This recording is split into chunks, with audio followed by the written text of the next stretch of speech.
In which of the following sessions of the Indian National Congress Jawaharlal Nehru spoke of socialism as the key to the solution of India's problem? तो Lucknow session में उन्होंने कहा था कि जो socialism है वो सलूशन है इंडियाज के प्रॉब्लम्स का. Jawaharlal Nehru explicitly articulated the socialist views and stated socialism was the key to the solution of India's problem during his presidential address at Lucknow session of the Indian National Congress in 1936. 1936 में, ये ध्यान रहे, उससे 20 साल पहले 1916 में बाल गंगाधर तिलक जी ने कहा था कि स्वराज हमारा जन्मसिद्ध अधिकार है. और फिर 1936 में नेहरू जी ने क्या कहा कि हमको socialism was the key to the solution of India's problems. ठीक है. लाहौर सेशन 1929 में हुआ. यहाँ क्या हुआ, पूर्ण स्वराज का वो किया गया. और फिर 26 जनवरी 1930 में तिरंगा लहराया गया. फिर 1931 में कराची, अच्छा लखनऊ 1936. ठीक है. ये क्या कहा था नेहरू जी ने, I am convinced that the only key to the solution of the world's problems and the India's problem lies in socialism. I see no way to ending the poverty and the vast unemployment, the degradation and subjection of the Indian people except through socialism. ठीक. Allahabad session हुआ था 1888 में. George Yule उस समय वो थे. Allahabad has several INC. पहला तो उसी समय हुआ था, associated with Nehru's definitive statement. Ramgarh session 1940 में हुआ और अबुल कलाम आज़ाद उसके अध्यक्ष थे. This was the last session of the Congress before the launch of quit India movement. The session reiterated the demand for complete independence and placed the support of the war efforts only if India has granted immediate independence. ठीक है. Haripura session of Indian national Congress 1938 was presided over by Subhash Chandra Bose ji. Haripura session of the Indian National Congress in 1938 was presided over by Subhash Chandra Bose. This session was significant for the establishment of National Planning Committee under the chairmanship of Jawaharlal Nehru. Abul Kalam Azad ji की बात करें तो ये Ramgarh session 1940, Delhi special session 1923, JB Kripalani ji Meerut session 1946. He was the president of the INC at the time of India's independence in 1947. Rajendra Prasad ji Bombay session 1934, briefly at Lahore in 1929, Meerut in after Kripalani resignation. Rajendra Prasad ji. Subhash Chandra Bose Haripura session के वो थे, अध्यक्ष थे 1938 में, और त्रिपुरी सेशन में भी चुने गए थे. लेकिन Subhash Chandra Bose was a prominent. His election as president at Haripura 1938 and then Tripuri 1939 reflected the growing radical sentiment within the Congress. Haripura session is also notable for establishment of national planning committee, reflecting a forward looking approach to India's economic development. ठीक है. Who was elected as the president of Indian National Congress for the year 1938? तो सुभाष चंद्र बोस जी. ठीक है. सुभाष चंद्र बोस जी. अगर जवाहरलाल नेहरू जी की बात करें तो लाहौर 1929 में, लखनऊ 1936 में, फैजपुर 1937 में. ठीक है. फैजपुर के बाद हुआ कौन सा अपना ये हरिपुरा 1938 में, उसमें सुभाष चंद्र बोस जी रहे. अबुल कलाम आज़ाद जी रामगढ़ 1940 में. वल्लभ भाई पटेल जी कराची 1931 में. Who among the following was the youngest person to become the president of Indian National Congress? Abul Kalam Azad ji. Maulana Abul Kalam Azad became president of Indian National Congress for the special session in Delhi in 1923. 35 के ही as में ये बन गए थे. ठीक है. This makes him the youngest person to have held the post of Congress president. ठीक है. और अब बात करें अगर हम लोग किसकी, जवाहरलाल नेहरू, तो ये सबसे पहले लाहौर सेशन में 1929 में बने थे 40 की उम्र में. अबुल कलाम आज़ाद जी 35 की उम्र में बने थे. ठीक है. Anand Mohan Bose ji Madras session 1898. He was a prominent leader of Brahmo Samaj and early Congress. ठीक है. Bhupendranath Bose, Madras session 1914, not the youngest. Madras मतलब चेन्नई। ओके, अब ये देखा जाए, सरोजनी नायडू जी कानपुर, पुरुषोत्तम सुभाष चंद्र बोस जी यहाँ अपना Haripura, M A Ansari ji Madras, Purushottam Das Tandon ji Nashik. M A Ansari presided over the Madras in 1927. This session passed the resolution advocating for a boycott of Simon Commission. मतलब इसमें अपने मद्रास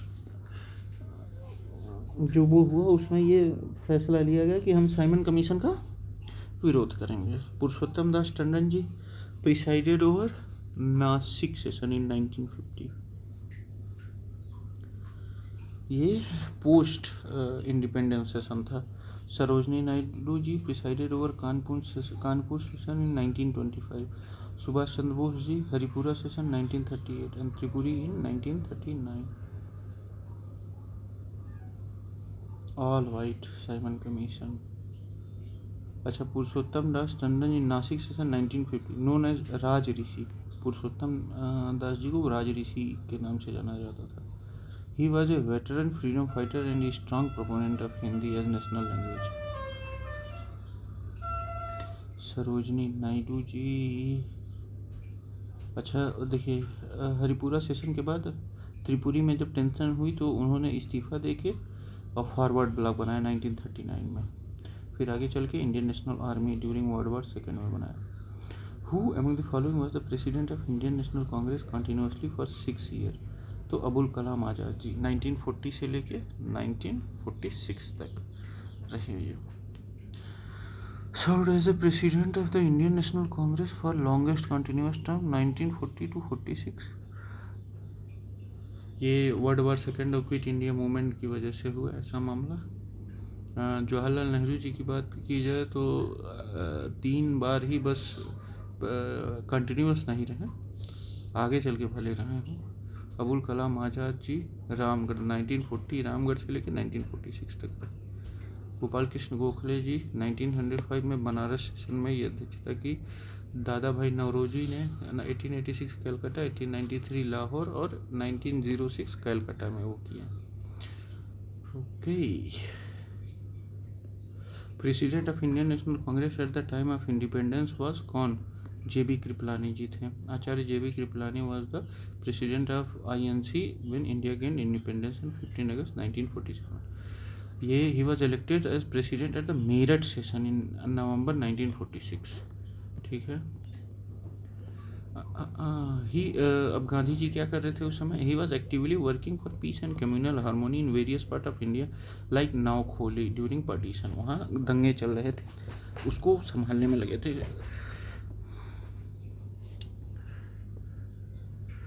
राजेंद्र प्रसाद जी 1934 में मुंबई के उसमें वो किए थे, ये पहले वो बने। He was the president of constituent assembly.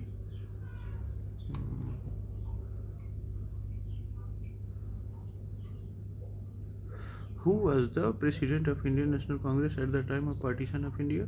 JB Kripalani ji ही थे। ठीक है। Role at partition president of INC connection, Jawaharlal Nehru India first prime minister, Maulana Abul Kalam आज़ाद ये मतलब वो थे, ये पहले एजुकेशन मिनिस्टर थे और सबसे लंबे समय तक वो रहे, ये कांग्रेस के प्रेसिडेंट रहे और सबसे यंगेस्ट भी रहे। सी राजागोपालाचारी ये पहले इंडियन गवर्नर जनरल थे इंडिपेंडेंट इंडिया के। ठीक है, 1948 to 1950 and earlier as a prominent leader.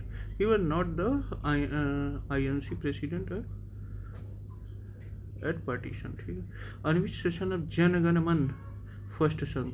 तो 1911 के सेशन के इंडियन नेशनल कांग्रेस में गाया गया और दिसंबर था उस समय, 27 दिसंबर को गाया गया। ठीक है, at Calcutta session of the Indian national Congress. It was composed by Rabindranath Tagore ji. 1896, और ये यहाँ सबसे पहली बार 1896 में क्या हुआ? वंदे मातरम गाया गया। ठीक है, कंपोज्ड बाय बंकिम चंद्र चटर्जी। और इसके कौन थे? रहमतुल्ला एम सयानी जी, ये दूसरे मुस्लिम बदरुद्दीन तैयब जी के बाद दूसरे मुस्लिम प्रेसिडेंट थे, presided over this session. 1905 session of Indian national Banaras, इसको किसने? गोपाल कृष्ण गोखले जी ने वो किया, लीड किया, ठीक है। Session endorse the swadeshi and boycott movement against the partition of Bengal.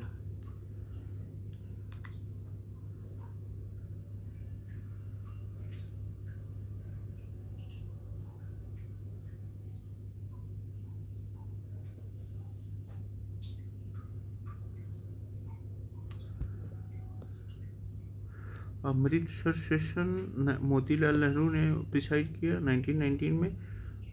ये जस्ट जलियांवाला बाग के बाद हुआ। जनगण मन किसने लिखा? रविन्द्रनाथ टैगोर जी ने लिखा। Originally composed in Bengali Brahmo Sangeet. The constituent assembly of India adopted Jana Gana Mana as national anthem on 24 January 1950। First public performance December 27, 1911 Calcutta session में। It signifies the unity of diversity and its rich cultural heritage. अच्छा, एक चीज़ और देखिए, इट सिग्निफाइज, अच्छा, the full version consist of 5 stanza. Full version में कितने stanza थे? 5 स्टैंजा थे, ठीक है। The last session of Indian national Congress attended by Bal Gangadhar Tilak was Amritsar session 1919 में, ठीक है। Bal Gangadhar Tilak attended the Amritsar session of the Indian national Congress in 1919. This was his last attendance at a Congress session as he passed away अगस्त 1, 1920। अगस्त में उनका देहांत हो गया, बाल गंगाधर तिलक जी का। Bal Gangadhar Tilak attended the Amritsar session of the Indian national Congress in 1990। This was his last attendance of the Congress session as he passed away on August 1st, 1920. At this session, Tilak advocated for responsive cooperation with the Montagu-Chelmsford reforms, despite his previous radical stance. अच्छा, responsive cooperation की बात हुई थी Amritsar. Calcutta session 1906, दादा भाई नौरोजी, यहाँ declaration हुआ स्वराज का। Tilak was prominent figure but this was not his last. Surat 1907 में क्या हुआ? स्प्लिट हो गया मॉडरेट और एक्सट्रीमिस्ट के बीच में। तिलक was a key leader of the extremist faction. This was a very significant session of Tilak's political career but not the last.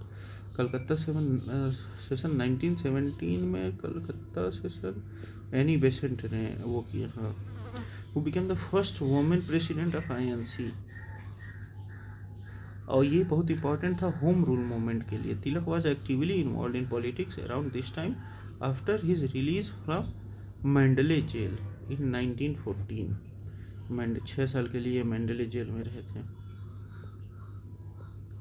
Amritsar session presided over by Motilal Nehru. This session took place shortly after the Jallianwala Bagh हत्याकांड। Bal Gangadhar Tilak attended this session and advocated for responsive cooperation with the Montagu-Chelmsford reforms.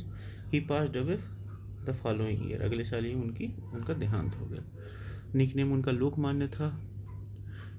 Ideology क्या था? एक prominent leader of the extremist faction of the Indian national Congress. He advocated for swaraj, self rule, and believed in more assertive method than the moderates. Famous slogan swaraj is my birth right and I shall have it, Lucknow में ही इन्होंने कहा था।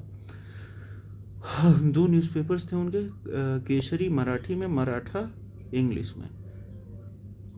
Festivals, he popularized Ganesh Chaturthi and Shivaji Jayanti festival to foster a sense of national unity and political awakening. कब किया इन्होंने ये? बाल गंगाधर तिलक ने, sorry. He was imprisoned several time, mostly from 1908 to 1914 in Mandalay Burma, Lucknow Pact. After his release, he played a crucial role in bringing about the unity between moderate and extremist factions of the Congress and also between Congress and Muslim League. He died on August 1, 1920, just as the non-cooperation movement was about to launch. His death marked the end of an era and paved the way for Mahatma Gandhi's residency in Indian politics. ठीक है, तो ये हम लोग का complete होता है Indian national Congress का. Thank you, bye bye.